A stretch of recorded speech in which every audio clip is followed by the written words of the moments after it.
So I've been playing a lot of Ingrid lately and have managed to get her to Ultimate Master at 1869 MR, and I'm looking to push her a lot further. But over this past week, I've realized one thing about this character that might be going a little bit under the radar. Let me explain. Here we can see an example of this. So Ingrid here is going to go ahead and set up the Ultimate God Laser Beam, trade with Dalsim's OD Fireball, double OD Laser Beam, hit a third God Laser Beam, and just for good measure, throw in a fourth. Going to combo into the level 2 as well. A couple more God Laser Beams just to remind Dalsim that he is dealing with an immortal alien deity here, and Mortal Man is no match for her power. Okay, so no, we're not doing a deep dive into Shin Ingrid. What I really wanted to talk about is her level 2, the Order of the Sun. And while this level 2, I would say, is not necessarily under the radar, it is actually, I think, even stronger than people realize right now in the community. And it's going to be very important to our game plan for one particular specific reason, and that is stonks.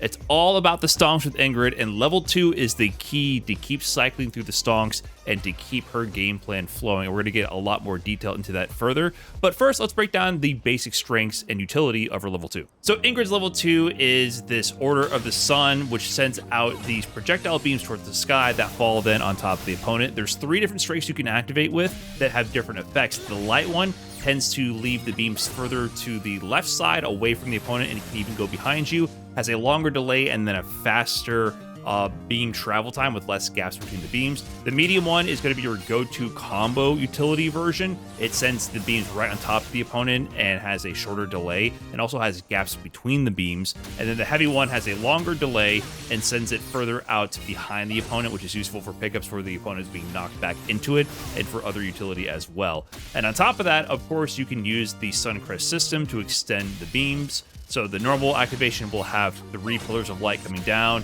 If you have 1 Suncrest, you can hold the button to spend an extra beam. You get 4 beams instead, and you can spend up to 2 and hold the button all the way to get 5 beams coming down for extended combos and pressure. And that's the basics of this. And it might seem a little complex, and it can be, but it can also be used just for basic combos. So of course, you can just do the tower combo into the level 2, do a basic pickup here, and get your combo game going and not do anything too fancy. It can be used just for basic combo extensions and conversions. So you can also get pickups way later in your juggle combos than you would expect with the level 2 as well. So if you have 2 Suncrests, you can go into the OD Beam, pick up with the down teleport, OD DP into the heavy super, and then you could use the medium DP here to pick up. You can build the Suncrest back, down teleport, and the juggle. And so basically the juggle potential is really high, and you can get a lot more complex combos than you might realize at first glance. And by advanced combos, I mean really advanced combos, including those off of anti-airs. You can get potentially massive damage from that. So here I'm going to spend the extra super meters as well to get the pickup. Build back a lot more stocks. And look at that, 6,345 damage off of an anti-air plus level 2. Some characters are not doing that in optimal conversions with their level 3. And before you go saying this isn't practical enough, it is very situational, but here's Broski landing a variation of his anti-air combo, one that works mid-screen, going directly from the back heavy punch anti-air tower combo into the level 2, and using all the stocks to get the conversion, rebuild the stocks, teleport in, drive rush extension with the OD level 2 beam, OD level 2 beam, and then going to end that with the level 1. This does less damage because you have to scale the combo harder before you hit the corner, but still shows that, yeah, these combos are actually possible, and the level 2 enables massive juggles and the ability to keep cycling into your stocks. So of course, you can also get strike throw mix with level 2 activation as well. So you can go for stand heavy kick into heavy level 2. That's going to leave you at +4, which is the perfect time to just get a simple throw right in there. And a real basic combo from that, if you just use level 2 without any stocks, just do throw, and then you can immediately do a store, and then just juggle with the medium kick DP for a nice basic combo and for building a Suncrest. But not only that, I mentioned before, you can throw out the level 2 behind you. So yes, you can do level 2 from the heavy kick into the light DP and actually combo into it with a back throw. And this can end up doing more damage because for some reason the back throw doesn't scale the combo. So a certain option here, we can do something like this. Back throw here.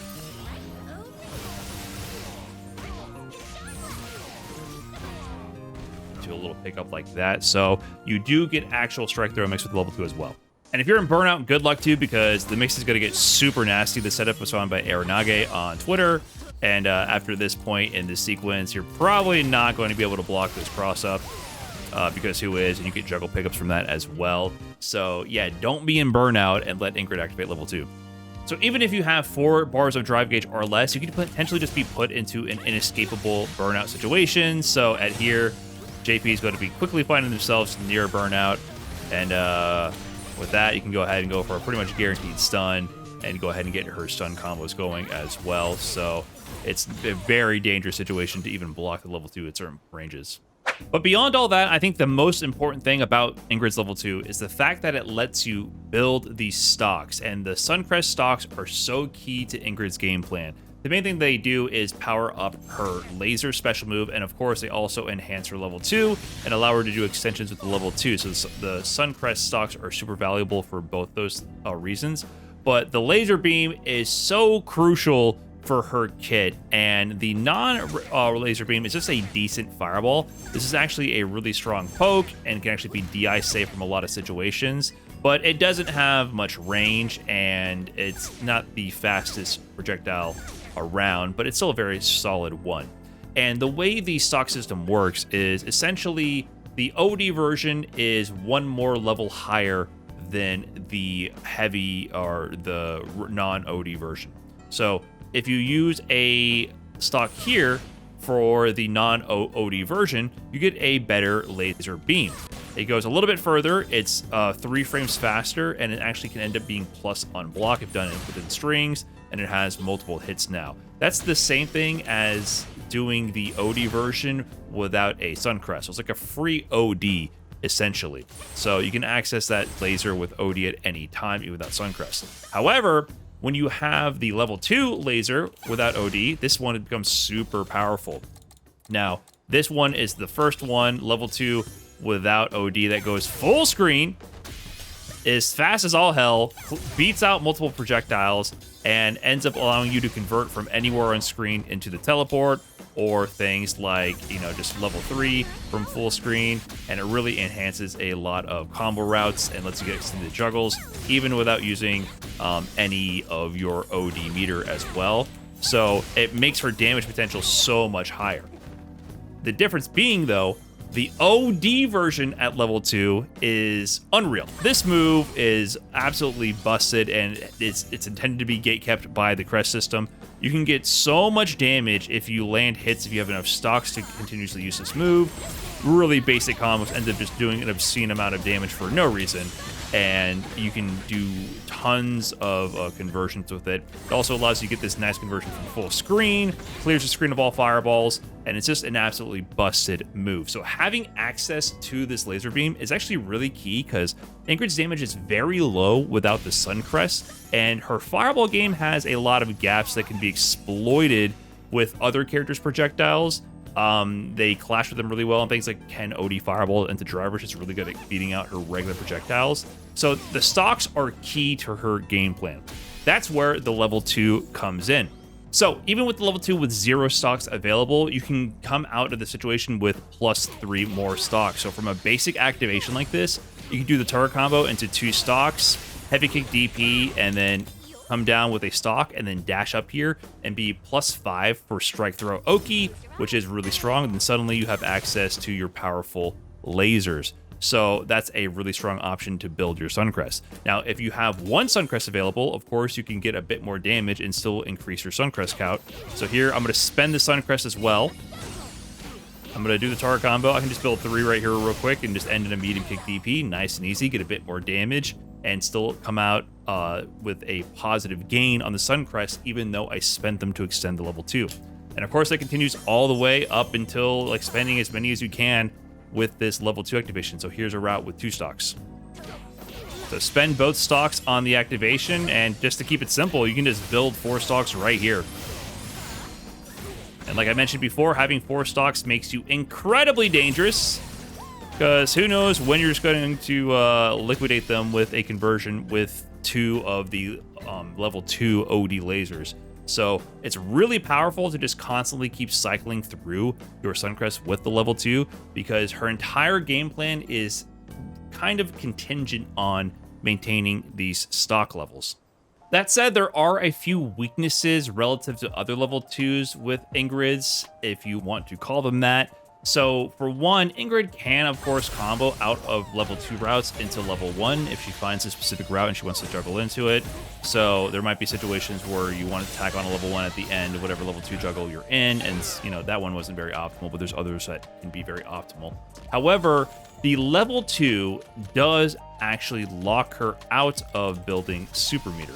So once you activate the level 2, you're not going to be in a situation where you had close to a level 3 and you just needed to get a few more hits in to build that super meter, to build the extra bar for the level 1 to get the kill. That will never occur because as soon as you activate the super, you're locked out of building any super meter. So this contrasts with level 2s like Sagat's level 2 and Alex's level 2. So these level 2s were good because you can combo out of them, and that allows you to combo into them in situations where you don't quite have that final super meter for level 3 available, but you can build that last level 1 and juggle into it at the end during the follow-up combo from the level 2. Usually, like 99% of the time, routing into level 3 is more damage, but for those niche scenarios where you need to build that last bit of meter for the super, Ingrids cannot do that where other level 2s potentially can. And while Ingrid can throw between the different timings of the level 2 as the order the sun projectiles are falling, they are not high-low projectiles. Ingrid could go in there and try to mix in with a overhead or low manually if she's just trying to implement some block strings, and it can get a little funky.